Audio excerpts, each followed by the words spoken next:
کم ایسے نظر آتے ہیں جس کے اوپر کہا کہ ان کی نماز قبول نہیں ہوگی. ان میں سے عرض کرتا ہوں، من نظر الی ابویہ نظر ماقت وہما ظالمان لہ لم یقبل اللہ لہ صلاۃ. فرمایا جو اپنے والدین پر غصے کی نظر کرے جبکہ والدین اس پر ظلم کر رہے ہوں، اس کی نماز خدا قبول نہیں کرے گا. تصور فرما رہے ہیں، والدین ظلم کر رہے ہیں اور اس اولاد کو اپنے ظالم ماں باپ کے سامنے دیکھا گیا ہے کہ یہ ان پر غصے کی نظر سے دیکھتا ہے. پروردگار عالم فرماتا ہے بس اس پر بھی نماز قبول نہیں ہوگی. اور یہ روایت ہمارے پاس امام ششم سے. بس ایک روایت یہ ہو گئی. اس کا مطلب کیا ہوا؟ موضوع دیکھنے کا نہیں ہے، کوئی نہ دیکھے، اپنے والدین پر توجہ نہ دے، نماز قبول نہیں ہے. بس انسان پوری دنیا کے لیے کام کرتا رہے اور اپنے والدین کے لیے کچھ نہ کرے، اس کا مطلب ہے یہ خدا کی اطاعت نہیں ہے. اس کا مطلب ہے ہدف کوئی اور ہدف ہے. آپ ساری دنیا کے لیے جد و جہد کریں، آپ فلاحی کاموں کے لیے مشہور ہو جائیں، پوری دنیا آپ کا احترام کرتی رہے، لیکن آپ اپنے والدین کے لیے کچھ نہ کریں، یہ کہتے ہوئے کہ وہ میرے ساتھ تلخ کلامی کرتے ہیں، قبول نہیں ہے خدا متعال کی طرف سے. پروردگار عالم اس روایت کے اندر ارشاد فرمایا وہ ظلم بھی کر رہے ہوں اور یہ غصے کی نظر سے دیکھے، اس کی نماز قبول نہیں ہے.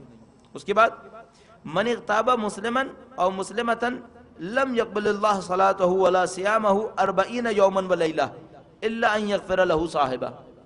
فرمایا جو کسی مسلمان مرد یا مسلمان عورت کی غیبت کرے، اللہ اس کے نماز اور روزے کو 40 شب و روز تک قبول نہیں کرے گا مگر یہ کہ جس کی غیبت کی گئی ہے وہ معاف کر دے.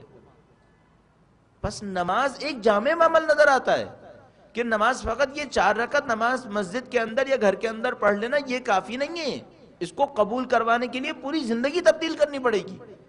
کہ فرمایا جو والدین کے حقوق کو ادا نہ کرے اس کی نماز قبول نہیں ہے، جو مسلمان کی غیبت کرے اس کی نماز قبول نہیں ہے. اچھا کیا غیبت نہ کرے اور اس کو اذیت و آزار پہنچائے تب قبول ہے؟ ظاہر قبول نہیں ہے. غیبت کرنے پر نماز قبول نہیں ہے، پس کوئی اذیت و آزار کا سبب بن رہا ہے تب تو یقیناً قبول نہیں ہے. یہ ساری سمبولک علامات کے طور پہ بیان کیا گیا کہ ایک علامت یہ ہے کہ انسان مومن کے حقوق کو ادا کرے. اس کے بعد ایک اور فرمایا کہ جو الاستخفاف بها وعدم المحافظت علیہا، جو اپنی نماز کو کم شمار کرے اور اس پر محافظت نہ کرے، اس کی پابندی نہ کرے. کل اس کے سلسلے میں عرض ہوا کہ اول وقت ادا کرنا فرمایا رضوان خدا ہے اور آخر وقت ادا کرنا غفران خدا ہے. کہ جو اول وقت ادا کرے گا وہ کہہ پائے گا کہ اس نے نماز کے اوپر محافظت کی ہے، نماز کی حفاظت کا عمل انجام دیا.